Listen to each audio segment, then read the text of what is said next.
Hey YouTubers, today I'm going to go over some things you need to keep in mind when buying a tractor. This is my Mahindra 1526 and I did well over a year and a half's worth of research in getting a tractor, but we'll get to all of that here in just a minute. First thing is, why are you buying a tractor in the first place? You're buying it to work. It's not buying it to look pretty, okay, and sitting in the deal. Yeah, you want a nice looking tractor, but you're not going to buy it and set it there and go, oh, that's a pretty tractor. I see a lot of people go out and buy trucks and won't ever haul anything in them because, oh, they'll scratch the bed, they'll do this stuff. You buy a truck to work. You don't buy a truck to ride around and look pretty.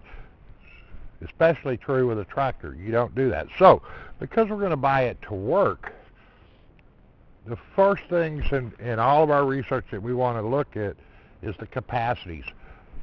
How much can it lift on the front end loader? Okay? How much can the back end lift? The other important thing is the total weight of the tractor. Now, there's different classes of tractor, size classes. A lot of people are into these, what's called the subcompacts. They're the little small ones. I say they're overgrown riding lawnmowers, but they're extremely powerful little machines, and there's a lot of people that are buying them, and they're just having great success with them. But whether you're looking at the subcompact or this one here is a compact tractor, okay? It's not a subcompact. The thing that you want is it going to do the work that you want? Okay? The more lift capacity you can get with the front end loader, the better. Okay? The more lift capacity you can get with the rear end, the better. This tractor right here will lift a 1,500 pound bale of hay on the front end loader at the engine of an idle. Most tractors in this size class, this engine horsepower class, will not do that. This one will. Okay? Very important. I want to buy a tractor that's going to work. I don't want to buy a tractor that's going to half work. It's got to work. So there's some things that we want to look into that. And I'm going to keep stressing lift capacities. They're extremely important. The other thing is, several years back, they came up with this Tier 4 pollution control, pollution requirement on that. The way most of the tractor manufacturers dealt with that is what they did is they put a DPF on their diesel particulate filter. This adds cost, not only in the initial cost of the machine, but in maintenance. It also requires that it goes through a regeneration cycle every so long. And so you'll have a light or something that'll come on there and you're supposed to stop and let it go through the regeneration. You're not really advised in parking them machines in an extreme closed-in area because the regeneration cycle on a DPF, it generates extreme amount of heat. The other thing that a DPF does is it robs horsepower to the rear wheels. Okay? So you're not going to get quite as much horsepower to the rear wheels. The other thing, too, is, and I don't think they do it on tractors, but they do it on trucks, is they have the diesel exhaust fluid. So if you ever run in a tractor that requires that, you don't want that either. So the main thing is try to find one that doesn't require or doesn't have a DPF filter on it. The Mahindras do not have it. Some of the other brands don't really have it, but there's only a few that don't. Most of the popular brands out there, and I'm not going to name them, you know the colors, they have the DPF filters. So that's one thing we want to do. Now I'm going to grab the camera here in a minute and I'm going to bring it up a little bit closer to the thing. The other thing that you want is warranty. Okay, this particular tractor has a 7-year drivetrain warranty. A lot of them out there have a 5-year. There's one I think has a 6. You want to look at that drivetrain warranty. and stuff. The other thing is really going to be important because it's going to vary where you're at, is you want to find a dealer that is relatively close to you and has a good reputation. So all of those factors you need to take into consideration when you're looking at a tractor to get. So I'll go ahead and pull the camera off of the tripod, and we're going to kind of walk around this, and I'm going to tell you other things that you need to look for. And it's all going to be depending on what you're going to want to do, but some things you want to look for regardless of what type of work you're going to do with your tractor. So I'm going to grab the camera, and we're going to take a close in. All right, one thing we're going to do over here, let me see if I'm all the way out on my zoom, is this particular tractor has a quick attach tool carrier on the front. That means that the forks, buckets, everything else, you lift these two levers up, they clip right off, they clip back on. A lot of the subcompacts don't have that, but there are a few that do. I'm gonna tell you, the biggest regret you're gonna have on a tractor is if you buy one that does not have a quick attached toolbar on the front where you can change between different things on the front, like buckets and forks and snow plows and things like that. The biggest regret you're going to have is not having that. So while it's not a particular deal killer for everybody, it's still something that if you can get it, you do it. Mahindra does offer a subcontract pack tractor. I think it's the Max series that has that. And just so everybody knows right now, I have no affiliation with Mahindra. They're not paying me a dime for none of this stuff, okay, that I'm telling you about this.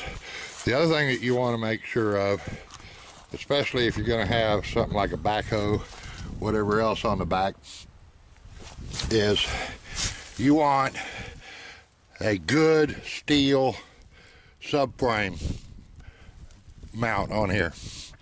It goes from here all the way to the back, heavy steel. This one here has it going all the way to the back. It carries the backhoe, everything else, and distributes the load out, and then it comes all the way up to the front up here. So we want to look at that. Now, when you're actually out looking at the tractors, take you a magnet. Okay, this is one of those pickup tool things. Take you a magnet. The other thing you want to do is you want to come in here, you take your magnet, you want to go in here and make sure it sticks in there to different parts of the rear end. Okay, get right on the casing, and you want to make sure that that has it. Okay. Same thing on the front end. When you come over here, stick your magnet down. Make sure that it sticks to the front end. Okay, what we're looking for is cast iron everywhere under there. You want this, some kind of a metal, heavy metal underframe running all the way from the front to the back. And when we come around over here, you can see that frame comes all the way back here, and this is where the backhoe goes on here. But even if I didn't have the backhoe, this heavy metal frame coming all the way to the back adds strength to the tractor. Now, why do we want cast iron for the front end and the rear end and all that? Simple. We want not only the weight, but we want the strength. So the amount of weight that a tractor weighs is crucial to it being able to move and do the work. If it's light, it's going to spin the tires under a heavy load, everything else. It's going to lift the rear end up when you pick up heavy stuff on the front. So we want that. I had a different brand of a tractor quite a few years ago, and it was aluminum front end, rear end, all that cast aluminum stuff. They still make them that way, guys, out there, so be careful on that. I actually broke the tractor in half right through here. Okay, that's another reason you don't want that. If you're going to be pushing through a lot of brush and everything else, You want to look and make sure that your drive linkages and your steer linkages and everything else for the front end are behind the axle. That kind of helps protect them. Now, I bought this tractor with a backhoe on it, and right now I've got the box blade. But one thing that you really want to look for is, if you're going to buy it with a backhoe, what are you going to do with a backhoe? You're going to go around digging holes? You're going to dig your trees up? You know, if you're going to do just stuff like that, really doesn't make a difference from what I'm fixing to tell you. But if you're going to be digging trenches and stuff, you are better off getting a shuttle drive. This has a lever here that shuttles to forward, neutral, reverse. It's not a hydrostatic. Now, why? Why would we want a shuttle instead of a hydrostatic? In this particular case, if we're going to be digging trenches. I'm going to put the camera back over on the mount here a minute.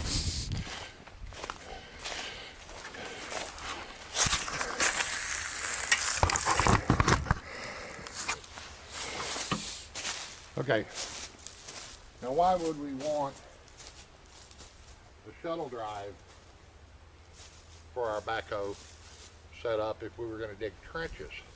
Well, when you dig in a trench, you're moving along. And the shuttle, you can put it in neutral, and it basically free rolls. You lower your bucket or your front wheel down close to the ground, doesn't have to be sitting on the ground, and then you would have your outriggers on your backhoe right here. They would come down to stabilize you.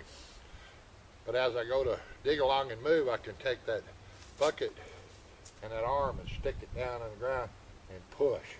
And I can actually push the tractor along. I can pick the tractor back end up and I can wiggle it around, stay centered over my ditch dig line.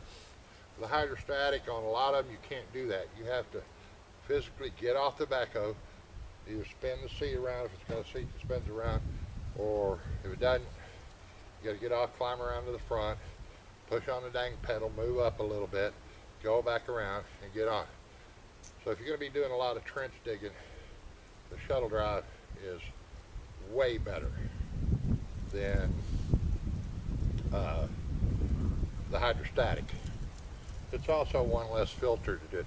And the hydrostatics also, like the problem you run into the DPF filter, the hydrostatics, you don't get as much horsepower to the rear end or the PTO off of the same amount of horsepower that you would in a shuttle drive. So you'll hear dealers out there, a lot of them, they're pushing the hydrostatics and they go, oh, well, the clutches, you know, you burn them out in a heartbeat. And that's the biggest load of crap I ever heard in my life. Okay, tractors have had clutches in them since they were invented. And they're extremely strong clutches. They're not like clutches in your car. I have driven tractors with clutches all my life. I have never got on one and had the clutch burn out. Now, if you sit there and ride with your foot pushed part way down on the clutch, yeah, you're going to burn the clutch out on any machine. But you're not doing that, okay? You put it in a speed, gear speed you want to go, you let off the clutch and you go. The darn thing will run over anything darn near out there. You're not going to burn the clutch out. So don't believe that, oh, if you don't buy hydrostatic, you're going to be replacing the clutch every 3 months. You're only going to do that if you sit there and ride with your foot on the clutch all the time. And so we're not going to advise that. So, you know, kind of to recap, you want to look for lift capacities, not only in the back or the front, okay? This particular tractor here will pick up a tremendous amount of weight. It's 1,560 pounds on the front end, 2,200 and something on the rear end. It can pick up that much on both ends at the same time, okay? And like I said before, it's picked up a 1,500 pound bale of hay with the engine basically in an idle. So, I mean, I can't complain about that. Now, am I telling you to buy Mahindra? No, I'm not telling you to buy Mahindra. You're going to go out there and find your deal. But I am telling you, first thing you want to do is erase all that big major name brand hype out of your head. And if they went out on doing what you want and being built the way you want it, fine. Okay, but if they don't go buy one just because it's this color, or that color. You're buying this machine to work. Tractors cost a lot of money nowadays. Okay, it's a huge investment in one. You want a machine that's going to last you for virtually ever, and you do the maintenance on them, you take care of them, you get a good machine. It's going to last you. I mean, it's going to last you forever. So that's the main thing on there. Lift capacities, quick attach toolbar on the front, so you can change from buckets to forks to plows, snow blowers, whatever else. The other thing that you might want is, do you need a cab? If you have a cab, you might as well give up on too much of a backhoe, from what I've seen. There are some out there where you can still put a backhoe on them and utilize them with cab, but you really only need a cab if you're up there where it stays super cold all the time. You might want to consider that. And there are some companies out there that make some like little aftermarket vinyl type cabs that you can pop on just about any tractor. So like I said, cast iron front end, cast iron rear end, things you want to look for. Steel, heavy steel subframe on it, running all the way from the front to the back. That's what you want to look for. No DPF filter. You don't want a DPF filter.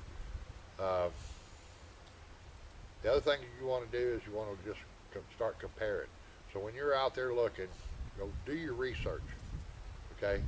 First figure the size tractor you want, and then start looking at what each brand offers, and look at those key factors. Okay? Look at, is it cast iron? Front end and rear end. Does it have a DPF filter? What is the lift capacity of the front end loaders? Look at each one of those. Write that number down. What is the lift capacity of the rear 3-point? Look at all that. Compare them out. Okay? You want the tractor that's going to do the most work in the size class that you're looking to get. And if you do your research out there, you're going to find something that you're going to be happy with. Like I said, it's a huge investment. So, really do the research. Look for the lift capacities, though. I'm telling you. Lift capacities and cast iron front end and rear end. If you go out there and stick a magnet on the back end of a tractor and it doesn't stick, walk away. I have broke tractors in half that were built out of aluminum, cast aluminum. So don't buy anything in the cast iron. Okay, cast iron rear end, front end. Okay, just don't do it. But that's the main things that I wanted to cover on tips to look for in buying a tractor. It's a huge investment. You buy one you like, it's going to work and do things for you and make your life a lot easier. I had narrowed down in a year's worth of research to two tractor brands that were pretty close. And Mahindra won out for a couple of reasons. And one of the main reasons is the dealer was about 50 miles closer to me, and they are have an extremely good reputation. So the Mahindra won out for that reason. There was another reason, but it wasn't that big of a reason on the other one. The main thing that made the decision between the final two tractors in my list was the dealer. So